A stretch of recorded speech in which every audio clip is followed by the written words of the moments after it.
Nuk është faji sistemit, sepse tani të fitoj dikush me 83 mandate, pa diskutim është mungesa reale opozitës vëndit dhe opozita është pale pushtetit, është paterice pushtetit. Këtu fillon problemi, jo sistemi, thot ai, po sistemi pëse s'ti dha partisë tënde, partisë time fjalla bje, mos e zem, po formula, pëse s'ja dha, vot besimin popullit, pëse s'ka votat, sepse votat, sepse votat, jo nuk e ka trojtmarë, kujke votat.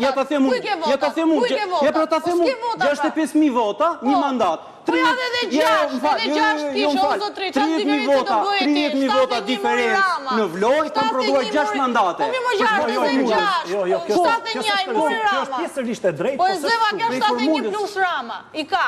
Është tjetër gjë ajo. Po si është tjetër gjë kjo, që këtu njës dhe këtu përfundon diskutimi. Rama sot ka 71 mandate se Berisha është paterica ti. Dhe prandaj, këtë reforma tonë po e bëjnë së bashku për në postur dhe partit e reja që të rujnë pushtetin së bashku. Prap doli Berisha, prap doli fajtor Berisha. Elion, që ky sistem ka një defekt të madh. Që të parin... Qa fajtor ish Berisha, popullisht votoj për Ramën, pik. Po jo dhe nuk votoj, edhe ati 30.000 vota më pak. Po për Berisha nuk dolën 200.000 njerëz të votojnë. Nuk dolën shumë njërës dhe analiza bëhet në 2021, që pati rritjen kohën e Bashës, dhe pati 65 deputet ka qënë 2017-2021, e vetëmja periudhë që PD-ja ka pasur ngritje, ndërkohë në periudhën që është Berisha e ke përfunduar